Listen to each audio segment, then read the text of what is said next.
يا أيها المزمل قم الليل إلا قليلا نصفه أو انقص منه قليلا أو زد عليه ورتل القرآن ترتيلا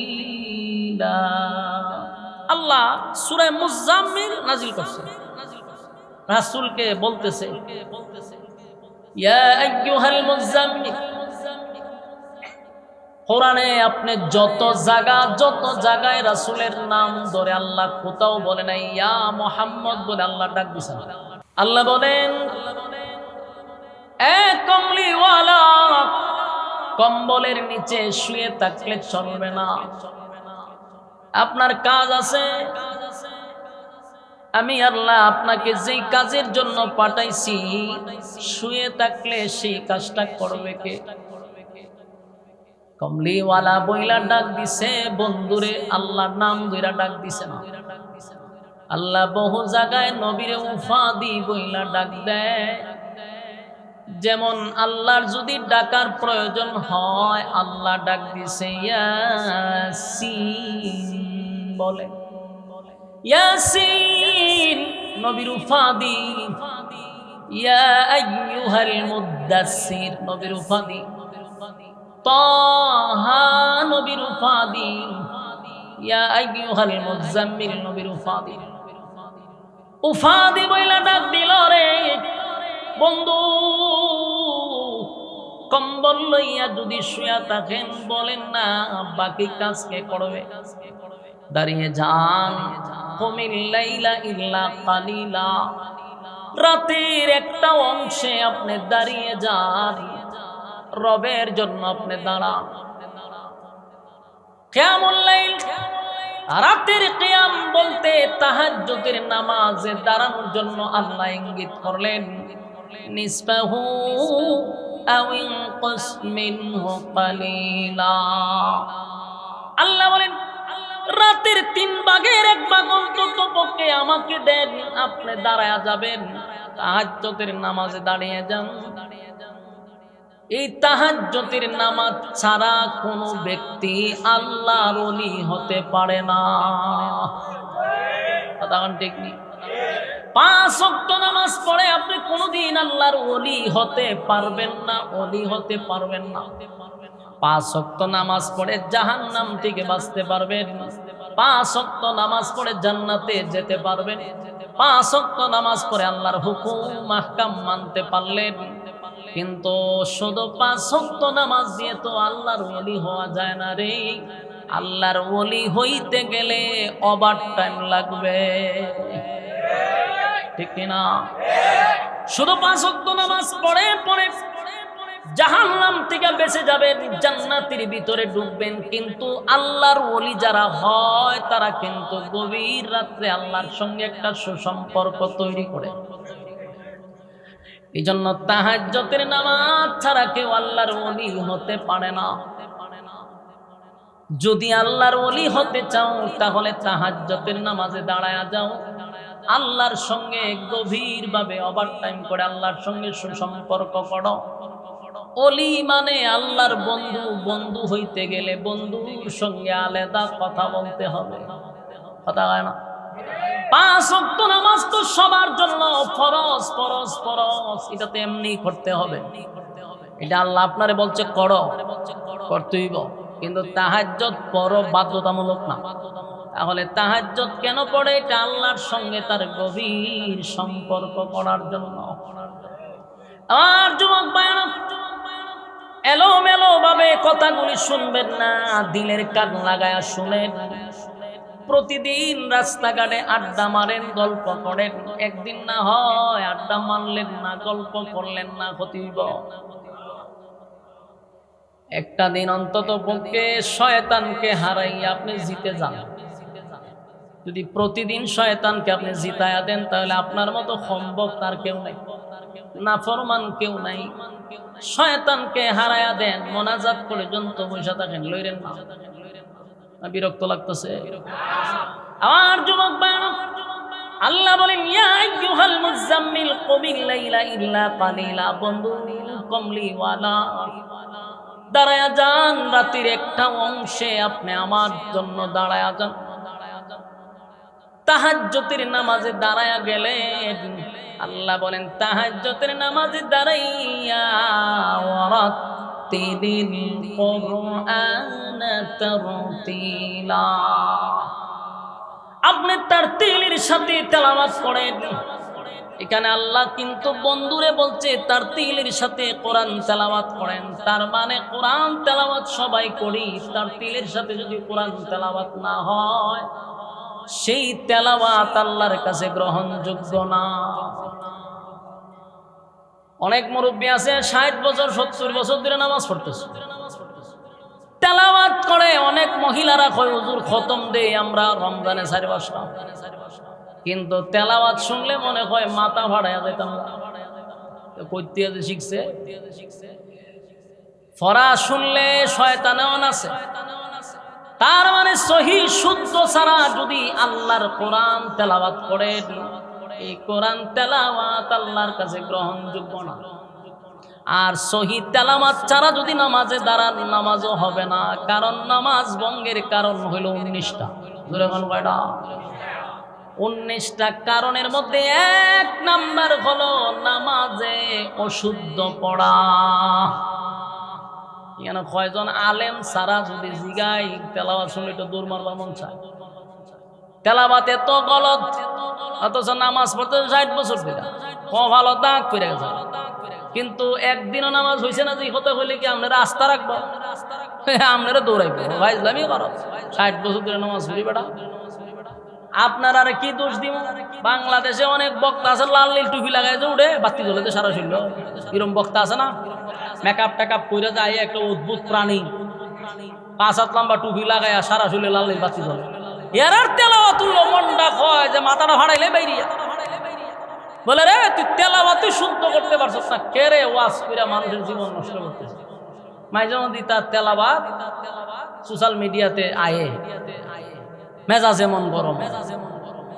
আমাদের নুরানির মক্তবের ছাত্ররা যে শুদ্ধ করে পড়তে পারে, এই বলদগুলি আলেম নামের নামদারি শয়তানগুলি ওয়াজ তো করি না, হুত্তুর হাকুর কুত্তুর কাত্তুর কুত্তুর ক্যাত্তুর কুত্তুর করেছে। ওয়াজ শেষ, ওয়াজ হইতে হতান পরে কে যায় মোজায় আমার সাথে থাকলে সবার ভালো হয়ে জায়গা, এবার বাড়ির জায়গা তিনির তেলাওয়াত তুললে মেজাজ গরম হয়। অথচ নামাজে অশুদ্ধ করা এটা নামাজ ভঙ্গের কারণের প্রথম নাম্বার কথা। এদের ভিজে নামাজ হলো, নামাজ হইতো না। ইতার তেলাওয়াত এমন সাংঘাতিক তেলাওয়াত। তো সম্মানিত শুধু আল্লাহ কি সুন্দর করে বন্ধুরে বলছে আপনি তেলাওয়াত করবেন, তার তিলের সাথে তেলাওয়াত করে। এদিকে আমার কথা না আল্লাহর কথা। হাবিবে কিবরিয়া তাহাজ্জুদের নামাজে দাঁড়ায়া গেলেন, নামাজ পড়তেছিল।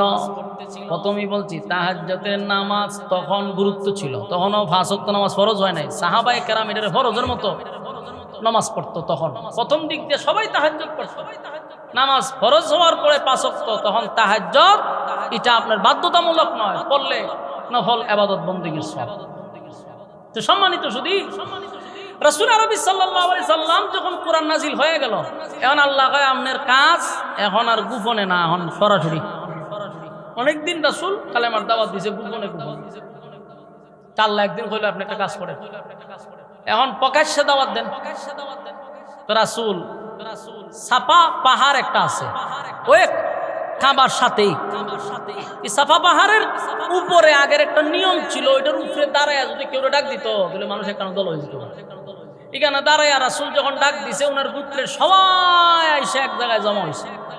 তো রাসূল তাদের উদ্দেশ্য করে বললেন যে কুলু লা ইলাহা ইল্লাল্লাহ তুফলিহু, তোমরা পড়ো আমার সঙ্গে যে আল্লাহ ছাড়া কোনো মাবুদ নাই, কোনো ইলাহ নাই। আজকের থেকে তোমরা গাছের পূজা, মাছের পূজা, সূর্যের পূজা, চন্দ্রের পূজা, হ্যাঁ মূর্তির পূজা, এইটা বাদ দিতে হবে। গোলামি চলবে কার? একমাত্র গোলামি চলবে আল্লাহ।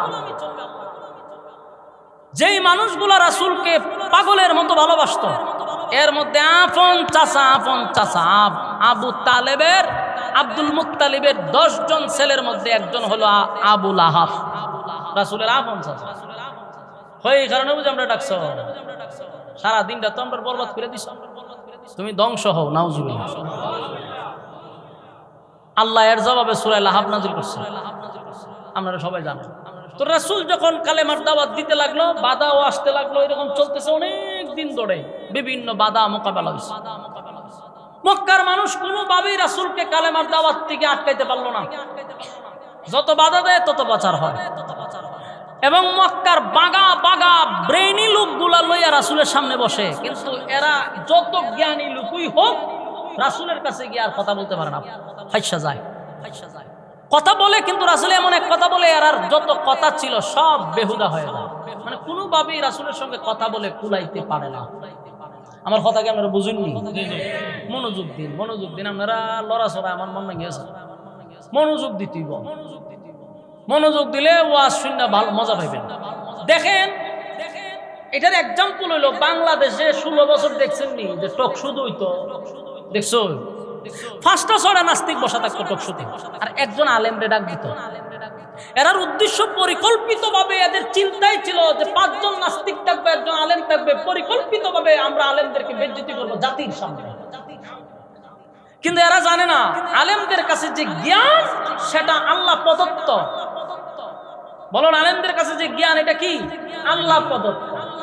আর জাগতিক তোদের নাস্তিক মার্কা যে ব্রেইন আর যে এটা দুনিয়াবি, তোরা এই আসমানি এলেমের সাথে টাক্কর দিয়ে পারবি? দেখেন, একজন আলেম নিত 5 জন নাস্তিক বইত, এই 5 জন নাস্তিকরে একজন আলেমই একেবারে না খানি সুবানি খাওয়ায় টক শুতেছে। বাস্তব না বাস্তব? এরা এত ডিগ্রি নিয়ে বসে কিন্তু একজন মৌলবীর সাথে পারে না। কেন? এটা আসমানি, আসমানি এলেম, তুমি পারবা না। ঠিক তেমনি ভাবে মক্কার মানুষও নবীর কাছে যায় কিন্তু গিয়ে আটতে যায়। পরে এরা কয় আমরা কি করতাম, যতবার যাই আমরা তো বেজ্জতি হয়ে যুক্তি দিতে পারি না, মুহাম্মদ তো কথা দিয়ে ওনার সাথে পারা যায় না। তখন মক্কার মানুষ হলো কয়েও আমরা পারবো না। এদের মধ্যে একজন জ্ঞানী বলতেছে আমরা তার সাথে কথা দিয়ে জিন্দিগি তো পারবো না। বলে কেন? বলে তার কাছে যে এলেম এটা আসমানি এলেম, আর আমরার কাছে যে এলেম এটা দুনিয়াবি। এই দুনিয়ার এলেম দিয়ে আসমানি এলেমের সঙ্গে টাক্কর দেওয়া সম্ভব না। হয়তো কি করতেইব, হয় আমরা আসমানি এলেমওয়ালা লোকের কাছে যাইতেইব, মুহাম্মদের সাথে তাদেরকে টকশোতে বসাবো যাদের আসমানি এলেম আছে। গোটা মক্কাতে একজনও নাই, মদিনাতে আবার অভাবও নাই। তাই তারা একটা কমিটি গঠন কইরা প্রায় 10 জনের মতো একটা টিম গঠন করে মদিনায় রওনা দিছে। 400-450 কিলোমিটার দূরে গেছে। ওই আসমানি এলেমের লোকরে বাড়া করে আনবো, টকশুতে বসাইতো রাসূলের সঙ্গে। তো মদিনায় যখন গেছে, এখানে আবার ইহুদি পণ্ডিতরা বেশি, তাওরাতের আলেম আছে। আলেমদের সাথে পরামর্শ করে বলল, শুনেন, আমাদেরই বংশের, আমাদেরই রক্তের, আমাদেরই উঠা বসা সবকিছু আমাদের, কিন্তু হঠাৎ করে এই লোকটা আমাদের বাপ দাদার ধর্মের বিরুদ্ধে বলে, নিজেকে রাসূল দাবি করে এবং এক আল্লাহর অনুসরণ করার কথা আমাদেরকে বলে। মানে আমরা পড়ছি মহা মুসিবত, তার সাথে কোনোভাবেই কথা দিয়ে পারি না, লজিক দিয়ে পারি না। তাওরাতের আলেমদেরকে বললো আপনারা আমাদের সঙ্গে চলুন, যেহেতু আপনাদের কাছে আসমানি এলেম আছে, ওনার সাথে টাক্কর দিতে গেলে আপনারা লাগবো। তো তাওরাতের আলেমরা বললো আচ্ছা যামো তো, পরে আগে আমার কিছু তো কন্ডিশন আছে। কন্ডিশনটা হলো আমি আগে একটু টেস্ট করি উনি আসলে কে। বলল যে উনার জন্মটা কি কুরাইশ বংশ হয়েছে? বলে হ, কুরাইশ বংশে জন্ম হয়েছে। উনি কি উনার নাম মোহাম্মদ বলে? বলে হ, ওনার নাম তো আমরা মোহাম্মদ ডাকি সাল্লাল্লাহু আলাইহি ওয়াসাল্লাম। তো এখন বলল যে উনার বাবার নাম কি আব্দুল্লাহ ছিল? বলে হ, আব্দুল্লাহ ছিল। মার নাম কি আমেনা? বলে হ। একে একে যখন ফাদরিরাই বলা শুরু করছে, মক্কার মানুষ ঘটনা কি তারে আমরা কইবার আগে দিয়ে হেবাটা কয়া শুরু করছে। ঘটনাটা কি? মদিনার সমস্ত আলেমরা বলল আপনাদের কথা সব আমরা বুঝতে পারছি, আমরা আর মক্কায় যাওয়ার দরকার নেই, এত দূর যাওয়ার দরকার নাই। আমরা আপনাদেরকে 3টা প্রশ্ন বইলা দিব, এই 3টা প্রশ্ন ওনাকে গিয়া করবেন। যদি 3 প্রশ্নের জবাব উনি দিতে পারে, বুঝবেন উনি আল্লাহর পাঠানো একজন পয়গম্বর, এতে কোনো সন্দেহ নেই। সুবহানাল্লাহ। কে বলছে? ইহুদিরা বলতেছে, পাদ্রীরা। এখন বললো এই 3 প্রশ্ন লইয়া যাও, যদি উত্তর দিতে পারে তাহলে বুঝবা উনি সঠিক, উনি আল্লাহর পাঠানো পয়গম্বর। কারণ এই প্রশ্নের জবাব পৃথিবীর কেউ দিতে পারবে না, যার কাছে আসমানি এলেম আছে সেই দিতে পারবে। মানে এরা চিন্তা করলো আমরা এত দূর থেকে আইলাম, আপনারা নিবার লেগে আপনারা যে আমরা রুফি বারাবার ছেড়ে দিলে, ব্যর্থ হইয়া মন খারাপ করে 3 প্রশ্ন লইয়া আবার মক্কায় আসছে। আইয়া আবার একটা মিটিং করছে যে এখন কি করা যায়, চলো যাই। তারা আবার মক্কার বড় বড় লোক লইয়া রাসূলের সামনে গিয়ে দাঁড়াইছে। দাঁড়াইয়া বললো, কয়ো তুমি তো এক আল্লাহর দাওয়াত দাও, বাপদাদার ধর্মের মধ্যে চুনকালি দাও। আমরাও একটা পর্যায়ে চিন্তা করলাম তুমি আমাদেরই রক্ত, আমাদেরই বংশের, আমাদেরই বাতিজা, তোমার সাথে বিরোধিতা করে লাভ নাই। তবে আমরা যদি 3টা প্রশ্নের জবাব দিতে পারো তাহলে আমরা তোমার কালেমা ভরে ঈমান আনব। কথা বুঝতেছে? একটা কথা ইয়াদ রাখবেন, দুষ্ট লোকের মিষ্টি কথা, যত বেশি দুষ্ট এর কথা বড় মজা। তো এখন করলো কি, মিষ্টি মিষ্টি কথা রাসূলকে বলতো। রাসূল চিন্তা করলো মক্কার বড় বড় লিডাররা আমার কাছে আসছে, এরা যদি কালেমা পড়ে তো আমার আর দাওয়াত দিতে আর কোনো বাধা নাই। রাসূল খুশি হয়ে গেছে, বলে আপনাদের 3 প্রশ্নের জবাব, কোনো অসুবিধা নাই, আগামীকালকে আইসেন আমি বলে দিব। এই 3, 4, 5, 10 জন ব্যক্তি বললো ঠিক আছে আমরা আগামীকালকে আসবো। এরা চলে গেছে। রাসূলের ধারণা ছিল, চিন্তা ছিল সকালে বিকালে জিবরাইল আসে, আমি 3 প্রশ্ন লইয়া যাবো, এরা জবাব দিলাম। কিন্তু এদিন সারাদিন আর জিবরাইল আসে না। পরের দিন বিকাল পর্যন্ত জিবরাইল আসে না। এই লোকগুলো আইসা এখন আমাদের 3 প্রশ্নের জবাব দাও করছেনি মজিবত। কারণ রাসূল তো চিন্তা করছে জিবরাইল আসলে বলে দিব, রাসূল তো নিজের থেকে কোনো কথা বলে না। জিবরাইল বল, আবারও রাসূল বলছে ঠিক আছে আজকে না আগামীকালকে দিব। কিন্তু এদিনও জিবরাইল আসে না। পরের দিন তারা আসছে, রাসূল বলল আজকে না আগামীকালকে বলবো। আগামীকালকে জিবরাইল আসে না। একে একে 1 সপ্তাহ হয়ে গেছে জিবরাইল আর আসে না। 3 প্রশ্নের জবাব রাসূল দিতে পারলো না। আচ্ছা কোন চাই আপনার এই গ্রামের নাম কি? ধরেন না বেরতলা। বেরতলার মসজিদের ইমামের কাছে যদি একজন মুসল্লিকে হুজুর একটা ফতোয়া লয়ে আসলাম কোন চাই কিতা, ইমাম সাহেব যদি হয়তো ঠিক আছে আমি কালকে জানাবো, মুতালা করে দেব। আমরা হবেন যে হুজুরে তো কিতাব দিকে আমরা জানাই।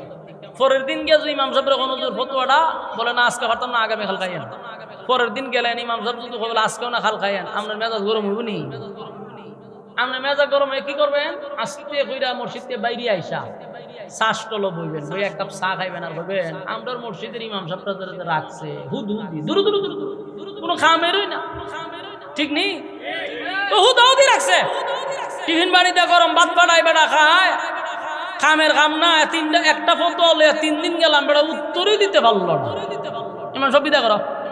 এই দেখবেন দোকান ফাটে গ্রামে গঞ্জে বেড়া শুরু করেছে ইমামের বিরুদ্ধে।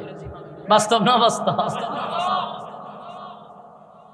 আল্লাহর হাবিব 1 সপ্তাহ পর্যন্ত শুধু একটা কথাই বলছে, আগামীকাল আগামীকাল, আজকে পারবো না। মক্কার বেঈমানরার মেজাজ গরম হয়ে গেছে। 1টা সপ্তাহ ধরে আব্দুল্লাহর পুত্র মুহাম্মদের কাছে 3টা প্রশ্ন লইয়া আসলাম রে, প্রশ্নের জবাব দিতে পারলো না। তার মানে সে কোনোদিন নবী হতে পারে না। নাউজুবিল্লাহ, সে নবী না। 3 প্রশ্নের জবাব দিতে পারলো না, বোঝা গেল উনি পয়গম্বর না। দোকান পাটে বাজারে ঘাটে সব জায়গায়, শহরে বন্দরে সব জায়গায় আমার নবীর বিরুদ্ধে সমালোচনা শুরু করছে। চতুর্দিকে সমালোচনা শুরু করছে। তোমরা জানো নি আমরা 3টা প্রশ্ন লইয়া মুহাম্মদের কাছে গেছিলাম, পারলো না। 3টা প্রশ্নের জবাব দিতে পারলো না। সে নিজের রাসূল দাবি করে, নবী দাবি করে। আজকের পর থেকে তার কোনো কথা তোমরা মানবা না। এমন ভাবে নবীর অপপ্রচার করতে লাগলো। চতুর্দিক দিয়ে নবীর বিরুদ্ধে আলোচনা সমালোচনা শুরু হয়ে গেছে। আল্লাহর নবী আশ্চর্য হয়ে গেল।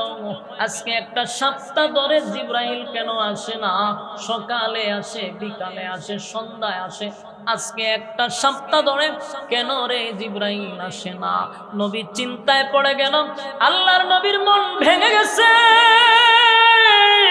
চতুর্দিক দিয়ে নবীর বিরোধিতা শুরু হয়ে গেছে গো। নবীর আপনজন গুলা নবীর বিরোধিতা শুরু করে দিল। আল্লাহর নবী আরো যায়, আরো যায়, আরো যায়। 15 দিন হয়ে গেল, এখনো জিবরাইল আসে না, এখনো জিবরাইল আসে না। আল্লাহর হাবিব চিন্তায় পড়ে গেল। অন্যদিকে মক্কার মানুষেরা নবীর সমানে সমালোচনা করতে লাগলো। এর মধ্যে যারা বেশি সমালোচনা করছে এরা হলো নবীর আপনজন, নবীর আপন চাচা আবু লাহাব আর আবু লাহাবের বউ। এই উম্মে জামিল, এই মহিলা আল্লাহর নবীর সামনে দাঁড়াইয়া বলে, ও মুহাম্মদ, তোমার কাছে যে একটা শয়তান আসতো, এখন আর আয় না। নাউজুবিল্লাহ।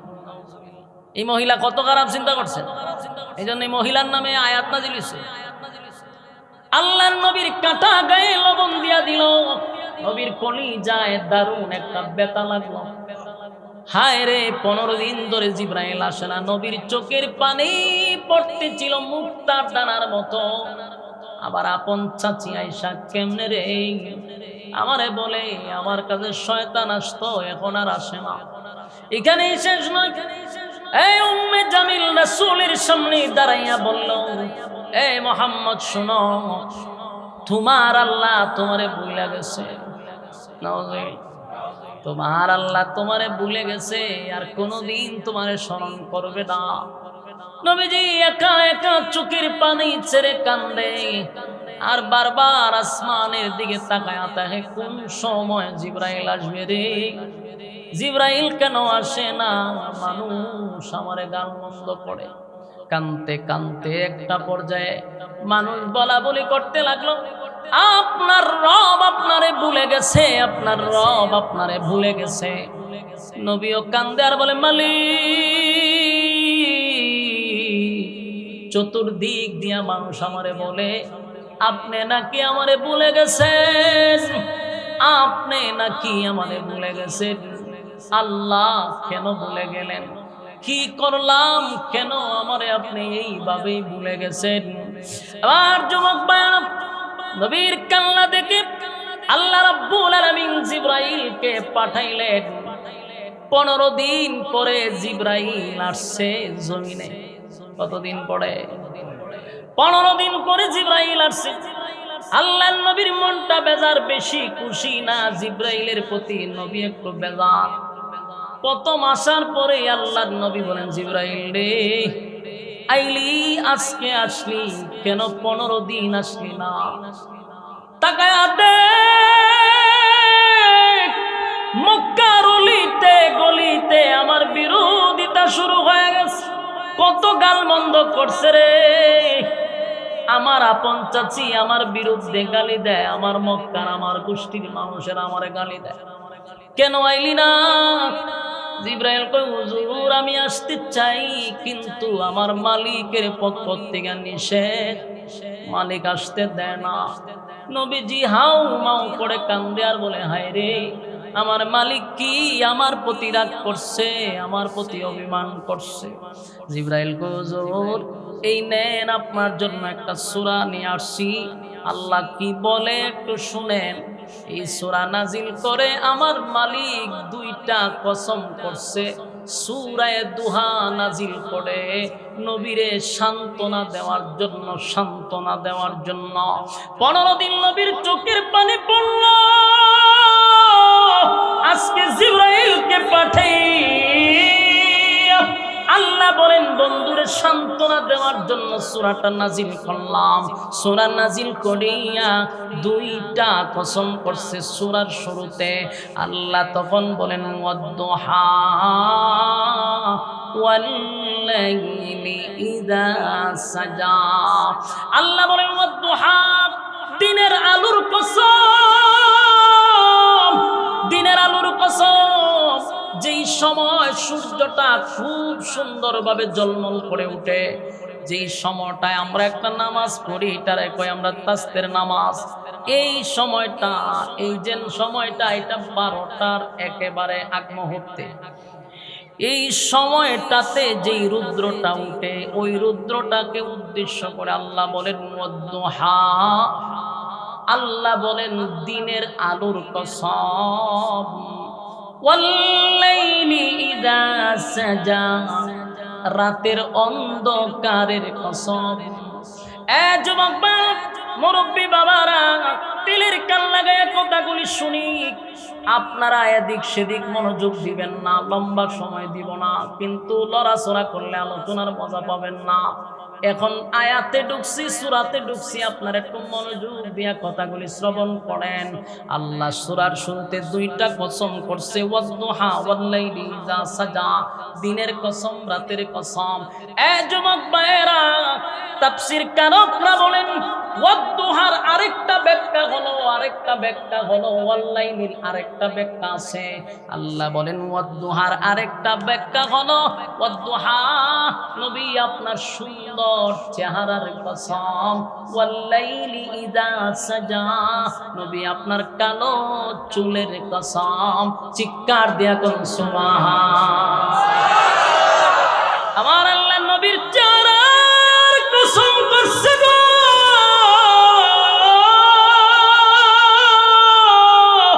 আমার নবীর চেহারার কসম করলো রে, আমার নবীর কালো চুলের কসম করছে আল্লাহ, আমার নবীর চুলের কসম করছে আল্লাহ, আমার নবীর সুন্দর চেহারার কসম করছে আল্লাহ।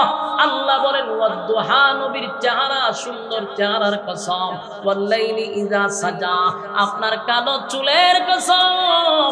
এরপর আল্লাহ বলেন মা ওয়াদ্দাআকা রাব্বুকা ওয়া মা ক্বালা। আল্লাহ বলেন দুইটা কসম করে বলি, মা ওয়াদ্দাআকা রাব্বুকা ওয়া মা ক্বালা, বন্ধু আপনার রব আপনারে ভুলে নাই, আপনাকে কি ভুলা যায় বন্ধু? দুইটা কসম করে বললাম, আপনারে আমি ভুলি নাই বন্ধু, আপনারে আগের মতোই ভালোবাসি। কেন গো বন্ধু আপনারে আমি ভুলে যাব? এতদিন ভুলি নাই, এখন কেন আপনাকে ভুলে যাব? আল্লাহ বলেন মা ওয়াদ্দাআকা রাব্বুকা ওয়া মা ক্বালা, আপনার রব আপনাকে ভুলে নাই, আপনার রব আপনাকে ভুলে নাই। দুইটা কসম করে আমার নবীরে আমার আল্লাহ সান্ত্বনা দিলেন, বন্ধু আপনারে আমি ভুলি নাই।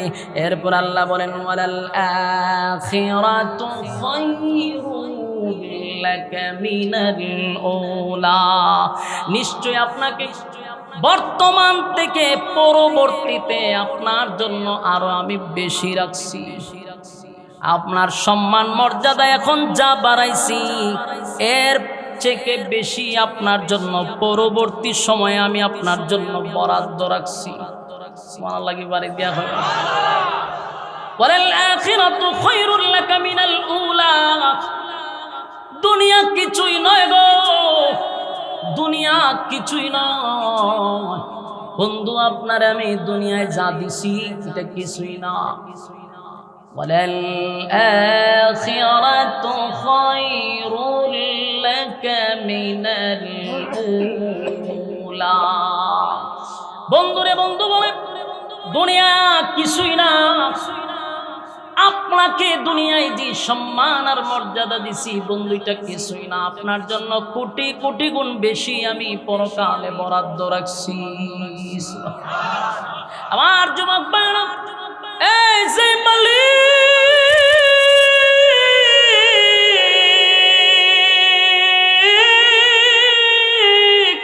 দুনিয়া বানাইলো, যে মালিক দুনিয়া বানাইলো, সেই মালিক তার বন্ধুরই বলতেছে দুনিয়া কিছু না বন্ধু, আপনার জন্য পরকালে আমি বরাদ্দ রাখছি। যুবক ভাইরা, যে আল্লাহ দুনিয়া বানাইলো সেই মালিকই বলতেছে দুনিয়া কিছু না, অথচ দুনিয়ার জন্য আমরা পাগল হয়ে গেলাম। আমার যুবক ভাইরা, দুনিয়ার জন্য ওয়াজ মাহফিলে বসা বাদ দিয়া দিলাম, দুনিয়ার জন্য রাস্তাঘাটে গল্প শুরু করে দিলাম, দুনিয়ার জন্য ব্যস্ততার অভাব নাই, মোবাইলে ব্যস্ত, টিভিতে ব্যস্ত, খেলাতে ব্যস্ত, আইপিএল বিপিএল এ ব্যস্ত, অথচ আল্লাহ বলেন দুনিয়া কিছুই না, পরকালে আপনার জন্য কোটি কোটি গুণ বেশি রাখছি। সুবহানাল্লাহ। আল্লাহ বন্ধুরে কেমন খুশিটা করলো রে, বন্ধুরে 15 দিন বন্ধু কানলো, 15 দিন কানলো। আল্লাহ কয় বন্ধু কান্দানোর উসিলা আমার উদ্দেশ্য ছিল না, উদ্দেশ্য ছিল না। আমার বন্ধুর চোখের পানি আমি আল্লাহ যে বরদাস্ত করতে পারি না। বন্ধু আমি আল্লাহরে কেউ যদি গালি দেয় গো, আমি প্রতিবাদ করি না, গজব দিয়া মারি না। বন্ধুরে যদি কেউ গালি দেয়, আঘাত দেয়, আমি আল্লাহ যে বরদাস্ত করতে পারি না। বন্ধু আপনি একদিন নয়, 2 দিন নয়, 15 দিন আপনি কানলেন, 15 দিন কানলেন। আমি আল্লাহ এটা বরদাস্ত করতে পারি নাই। কিন্তু আপনার কাছে আমি কেন কোরআনের আয়াত নাজিল করা বন্ধ করলাম? তার 2টা কারণ। 1 নাম্বার কারণ হলো উম্মতকে শিক্ষা দেওয়ার জন্য। 2 নাম্বার কারণ হলো কোরআন একটা মারাত্মক ভারী, এটার লোড অনেক বেশি। ঘন ঘন যদি আপনার কাছে নাজিল হয়, আপনি অসুস্থ হয়ে যাবেন। তাই আপনাকে বিশ্রামের জন্য আমি 15 দিন জিবরাইল পাঠাই নাই। আর উম্মতকে কি শিখাইলো? বন্ধু বেঈমানরা যখন আপনার কাছে আয়েশা বলল 3টা প্রশ্নের জবাব চাই, আপনি বললেন আগামী কালকে দিবেন। এই কথাটা আমি আল্লাহর কাছে মোটেও পছন্দ হয় নাই। আপনি যদি তখন বলতেন ইনশাআল্লাহ আগামী কালকে বলবো, তাহলে আমি আপনাকে 15 দিন কান্দাইতাম না। আর এইটা করার উদ্দেশ্য হলো আপনার উম্মতকে কিয়ামত পর্যন্ত শিক্ষা দিয়া দিলাম। এক ইনশাআল্লাহ না বলার কারণে আমার বন্ধুর চোখের পানি 15 দিন পড়ছে। বান্দারে কোনদিন ইনশাআল্লাহ বলবি না। কোন কাজ করার সময় আমরা সব সময় বলবো ইনশা।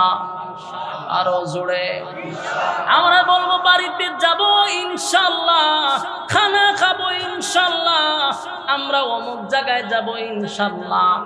এই সব কথার পিছনে ইনশাআল্লাহ, ইনশাআল্লাহ অর্থ হলো আল্লাহ যদি চায়। ইনশাআল্লাহ অর্থ কি? ইনশাআল্লাহর অর্থ হলো আল্লাহ যদি চায়। আপনি বলেন ঢাকা যাব, মাঝখানে ইনশাআল্লাহ নাই। ঢাকা যাবেন এটার কোনো গ্যারান্টি আছে? 60 চাক্কার নিচে বইরা আপনি শেষ। তাই আমরা বলতে হবে ইনশাআল্লাহ যাব যদি আল্লাহ চায়, ঠিক কি না? আল্লাহ বলে বন্ধু 3টা প্রশ্নের জবাব লইয়া আপনার কাছে আসছিল। আপনি বললেন আগামীকালকে জানাবো, মাঝখানে ইনশাআল্লাহ বলেন নাই। এটা আমি আল্লাহর কাছে পছন্দ হয় নাই। তাই আমি আপনাকে আপনার উম্মতকে একটু শিখাইলাম। যুবক ভাইরা আমার কথাগুলি মনোযোগ দিয়ে শুনেন। 15 দিন কোরআন নাজিল না হওয়ার কারণে আমার নবী যে কষ্টটা পাইল, নবী কানলো, কষ্ট পাইল। আল্লাহ রাব্বুল আলামিন 15 দিন পরে আমার নবীর একটা সান্ত্বনা দিয়া, বেঈমানরা বলছিল মুহাম্মদের আল্লাহ মুহাম্মদকে ভুলে গেছে। আমার আল্লাহ নবীর সান্ত্বনা দেওয়ার জন্য কসম করলেন কয়টা? আরো জোরে। আপনার আওয়াজে বোঝা যায় হুজুর তাড়াতাড়ি ওয়াজ শেষ করে দেন।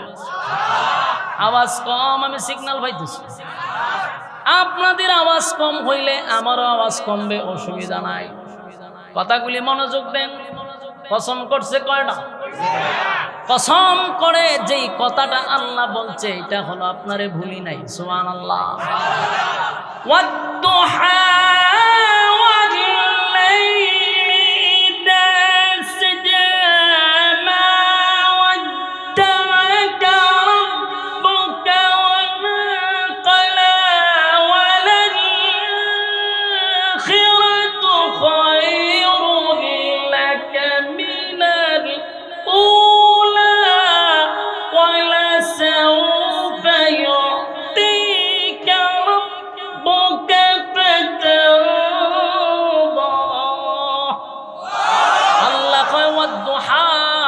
চেহারা উজ্জ্বল, চেহারা সুন্দর, সুন্দর চেহারার কসম। তার মানে আমার নবীর সুন্দর চেহারাটা নিয়েও আমার আল্লাহ কসম করছে। নবীর চুলগুলো সুন্দর ছিল, কালো চুল। আল্লাহ কয় আপনার কালো চুলের কসম। মা ওয়াদ্দাআকা রাব্বুকা ওয়া মা ক্বালা। আপনার রব আপনারে ভুলে নাই, ভুলে নাই, ভুলে নাই, ভুলতে পারে না। ওয়ালাল আখিরাতু খায়রুল লাকা মিনাল উলা, যে সম্মান আর মর্যাদা আপনাকে দিছি, এর থেকে বেশি সম্মান আর মর্যাদা আপনার জন্য আমি পরকালে বরাদ্দ রাখছি।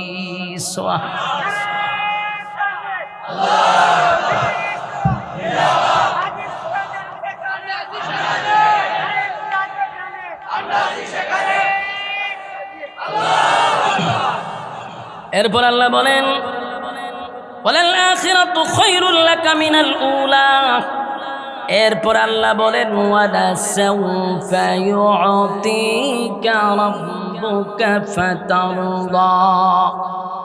আল্লাহ কয় ও চিরেই, ওয়ালা সাওফা ইউতিকা রাব্বুকা ফাতারদা, ও চিরেই আমি আপনাকে খুশি করব, আপনাকে খুশি করব। সুবহান।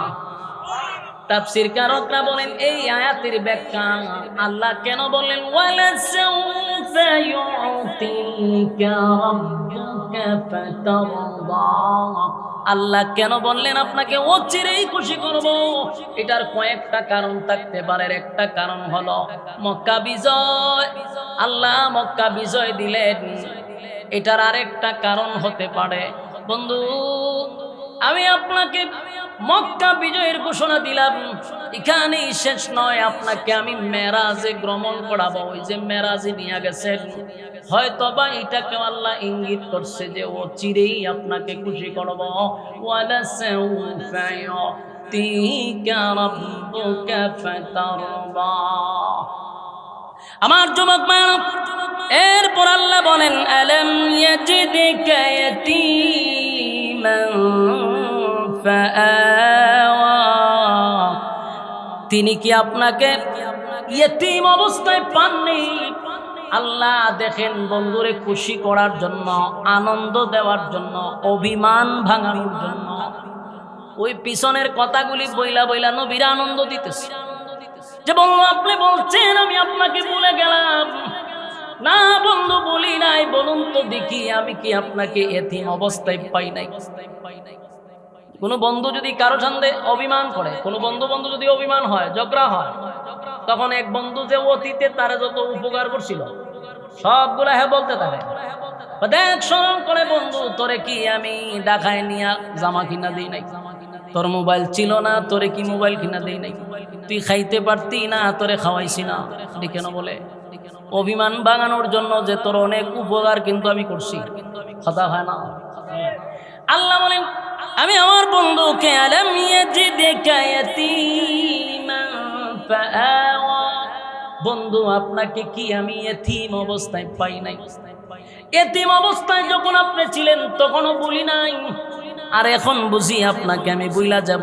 ওয়াজাদাকা দাল্লান ফাহাদা,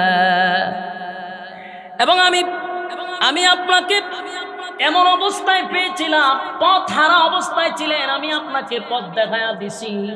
পথ হারা অবস্থায় মানে যেই লোকটা এতিম হয়, যেই লোকটার বাবা না থাকে, গার্জিয়ান না থাকে, লোকটা এই ছেলেটা কিন্তু ঠোকায় হয়, এই ছেলেটা লেখাপড়া করতে পারে না, কথা বলনা দি। কিন্তু আমি আপনাকে এতিম অবস্থায় পাইছি, যখন আপনার বাবা নাই, যখন আপনার গার্জিয়ান নাই, আমি আল্লাহ আপনাকে সঠিক রাস্তা দেখাইছি। আমি তো তখন আপনার সারি নাই, তাহলে বলবো কেমনে? আপনাকে আমি এতিম অবস্থায় পাইছি। ওয়াজাদাকা দাল্লান ফাহাদা, আপনাকে নিঃস্ব অবস্থায় পাইছিলাম, আমি কিন্তু পথ দেখায়া দিছি। এরপর আল্লাহ বলেন ওয়াজাদাকা আইলান ফাআগনা, আল্লাহ রাব্বুল আলামিন বলেন গরীব অবস্থায় আপনাকে পেয়েছিলাম, যখন আপনার কিছু ছিল না। বন্ধু দেখেন তো আমি আপনাকে ধনী বানাইছি। সুবহানাল্লাহ। এই যুবক ভাইরা, এই আয়াত থেকে আমি আপনার অনেক কিছু শিকার আছে, জানার আছে, বোঝার আছে। কথা কেমন বুঝতেছেন? আল্লাহ কি কয় ওয়াজাদাকা আইলান ফাআগনা, আমি আপনাকে গরিব অবস্থায় পাইছি, নিঃস্ব অবস্থায় পাইছি, পরবর্তীতে আপনাকে আমি ধনী বানাইছি।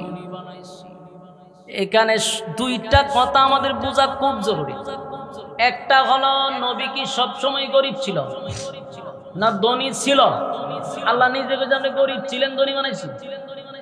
কিন্তু আশ্চর্যের ব্যাপার হলো, সারা বাংলাদেশে লাল্লিল বাতি লাগায়া যে বক্তাগুলি বসে, এরা খানো দইরা ওয়াজ করে আমার নবী এতিম গরিব পেটে বাত্তর বানছে, নবী খাওয়ান পেয়েছে না।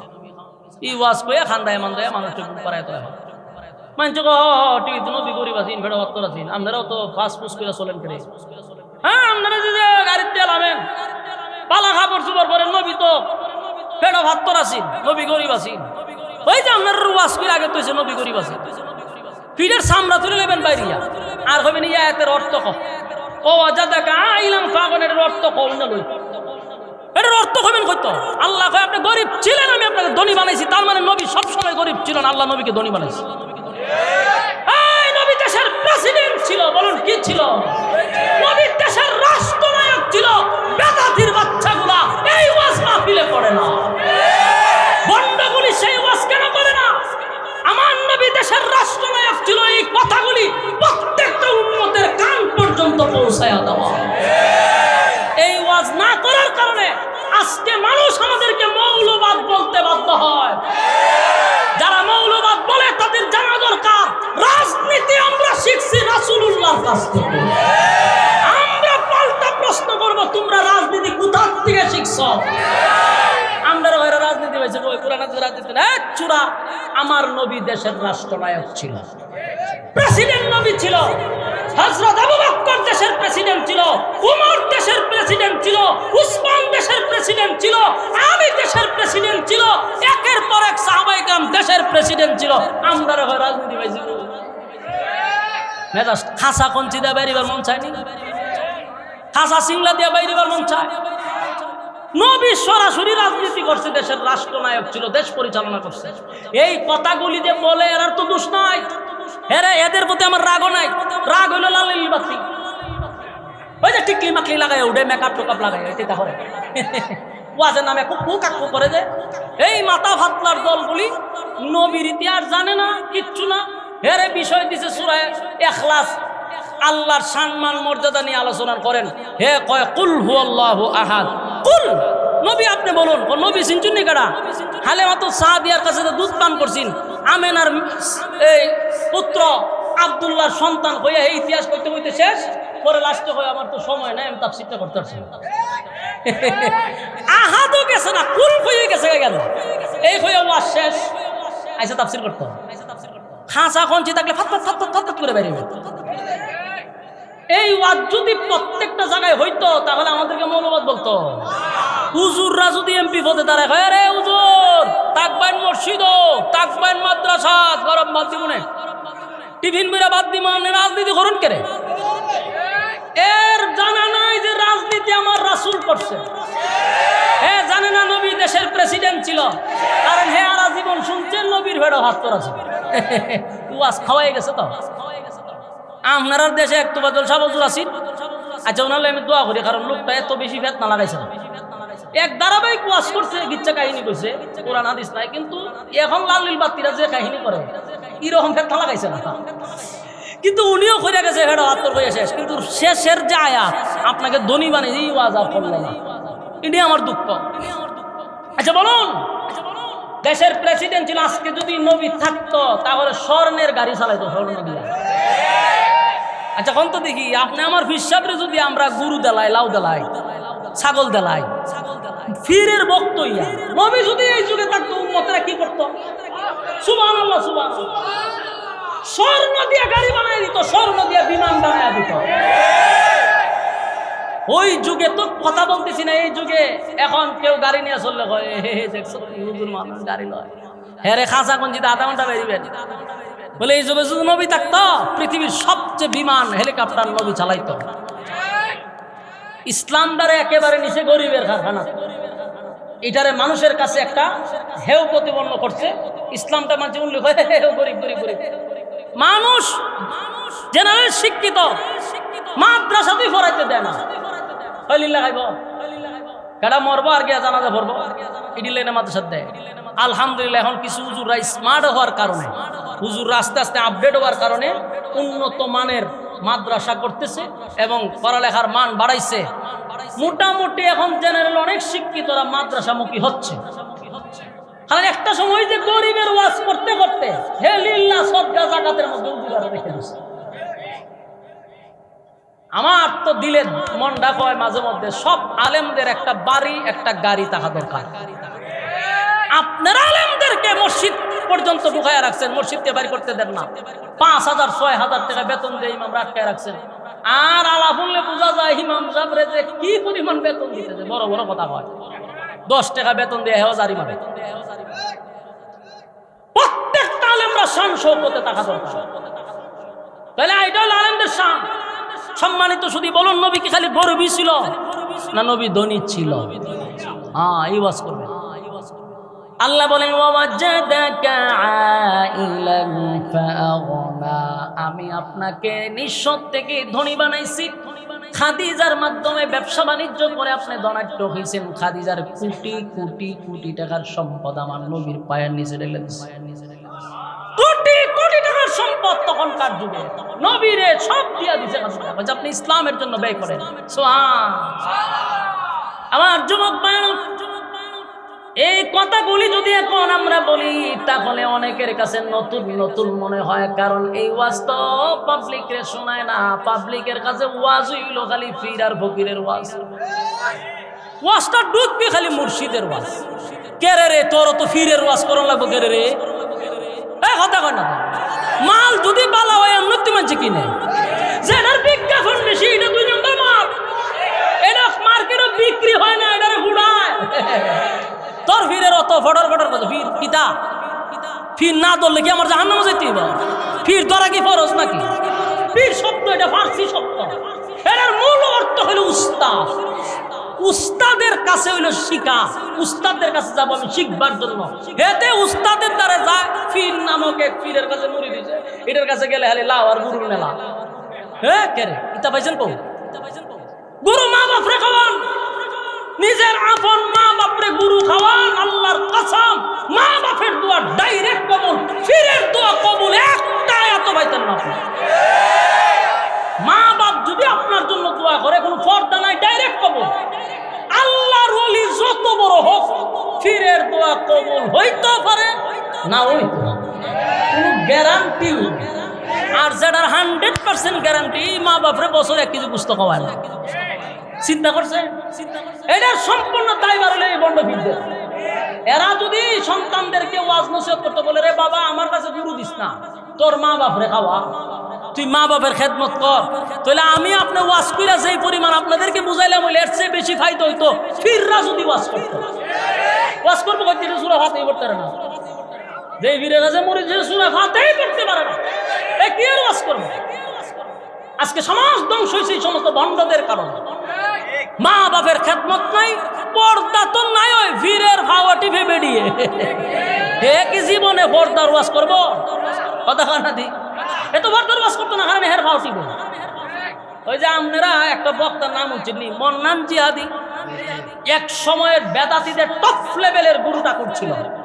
এই ভণ্ড মাজার পূজারি, সে এক সময় খুব এর নাম দেয় গাজী মন্নান জিহাদি, মানে ফিডা মিডা খাইয়া ফিডাইয়া দাঁত পাত বাঙ্গালিছে, আর ফিডা খাইয়া আমার নাম গাজী।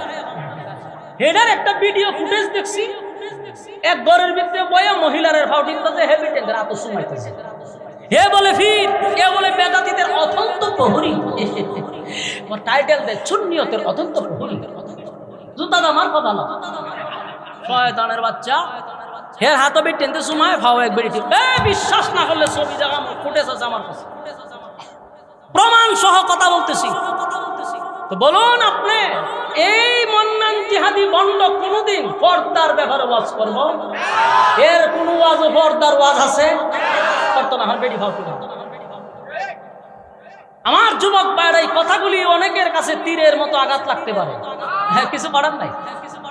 আমি যেই জায়গার জন্ম নিছি, আমার থেকে বেশি অভিজ্ঞ কোনো আলেমও নাই।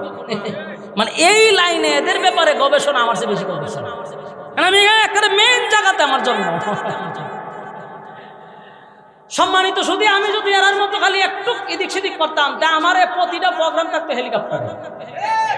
যদি খালি এরার লাইনে দুইটা টান, টান আমি কম পারি না। এরা যে গানও টান দেয় তা আমি টান দিলে তিনজনে চিৎ করায় ফেলাই দেবো। তা আমি যদি এরার লাইনে থাকতাম হেলিকপ্টারে প্রতিদিন প্রোগ্রাম থাকতো। কথা বুঝতেছে? কিন্তু শিরিক আর বেদাত করে বলুন জান্নাত পাওয়া সম্ভব? নবীর হাউজে কাউসারের পানি পান করা সম্ভব? এই জন্য আপনারা প্রতিজ্ঞা করেন আমরা কোনোদিন শিরিক করব না, বেদাত করব না। আমার যুবক ভাইরা, হাবিবে কিবরিয়াকে সান্ত্বনা দেওয়ার জন্য আল্লাহ কতগুলি বাহানা তুলে তুলে নবীর সান্ত্বনা দিল। অতীতের কথা স্মরণ করে সান্ত্বনা দিল, চেহারার কসম করে সান্ত্বনা দিল, চুলের প্রশংসা করলো। সুবহানাল্লাহ। আল্লাহ বলেন ওয়াদুহা, নবী আপনার সুন্দর চেহারার কসম, ওয়াল্লাইলি ইযা সাজা আপনার কালো চুলের কসম, মা ওয়াদ্দাআকা রাব্বুকা ওয়া মা ক্বালা, আপনার রব আপনারে ভুলে নাই, বলবে না। যেই বেঈমানগুলি আপনাকে বলছে আপনার রব আপনাকে ভুলে গেছে, না বন্ধু আমি আপনাকে বলি নাই। ওয়ালা সাউফা ইউতিকা রাব্বুকা ফাতারদা, ও চিরেই আপনাকে খুশি করব। সুবহানাল্লাহ। আমার যুবক ভাইরা, অতীতেই খুশি করব, অতি শীঘ্রই আপনাকে খুশি করব। এর বার্তা হলো মেরাজের রজনীতে সাত আসমান টপকাইয়া আরশে আজিমে নিয়া বন্ধুরে পাশে বসাইয়া আমার আল্লাহ তার বন্ধুরে মন মতো দেখছে। জান্নাত জাহান্নাম ভ্রমণ করাইছে আমার বন্ধুরে খুশি করার জন্য সাত আসমান টপকাইয়া আনছি। এটা আমার বন্ধুরে খুশি করলাম। তাহলে এই সূরা থেকে কি শিখলাম, কি বুঝলাম? এক নাম্বার মেসেজ পাইলাম, কোনো কাজ করতে গেলে ইনশাআল্লাহ ভোলা যাবে না। কথা বলো। আর মুসিবতে পড়লে পরে ধৈর্য ধারণ করতে হবে। আর একটা বিষয় বুঝলাম, ইসলামের মধ্যে শুধু ভিখারি আর ফকিরি নাই, ধনীও আছে। এই যদি ধনী না থাকতো উসমান রাদিয়াল্লাহু তাআলা আনহু অসংখ্য হাজার হাজার কোটি টাকার সম্পদের মালিক ছিল, কিন্তু উসমান একটা সেকেন্ডের জন্য আমার আল্লাহকে ভুলে নাই। সুলাইমান আলাইহিস সালাতু ওয়াস সালামের জীবনী যারা পড়ছেন দেখবেন সুলাইমান আলাইহিস সালাতু ওয়াস সালামকে আল্লাহ রাজত্ব দিছিল, যেই রাজত্ব পৃথিবীর আর কাউরে দিবে না, অতীতেও দেয় নাই। আমার আল্লাহ সুলাইমান নবীরে বাদশাহী দান করছিল, জিন্নাতেরও বাদশাহ, মানুষেরও বাদশাহ, পক্ষীকুলেরও বাদশাহ। এত বড় বাদশাহ বানানোর পরেও আমার আল্লাহ বলেন আমারে আমার এই নবী একটা সেকেন্ডের জন্য ভুলে নেই। তাহলে টাকা পয়সা থাকলেও মানুষ ইবাদত বন্দেগী করতে পারে যদি আমার ভিতর ভালো থাকে। কথা হয় না? আর যেটার বালাই না এটা রিস্কা চালায় আল্লাহর নাফরমানি করে। কথা হয় না? একজন দেশ শাসন করেও আল্লাহর ইবাদত বন্দি করে, আর একজন রিস্কা চালায়ও দিন শেষে রিস্কার টাকা উড়ে গেছে জায়গায়। বাস্তব না বাস্তব? তাহলে এটা আপনার মনের ব্যাপার। কাউরে আল্লাহ ধনী বানায়া পরীক্ষা করে, কাউরে গরিব বানায়া পরীক্ষা করে, দুটোই পরীক্ষা। যে বাস করবে হে জান্নাতি। সুবহানাল্লাহ। আল্লাহ আমাদের বুঝার এবং মানার তৌফিক দান করুক। সকলে বলে আমিন।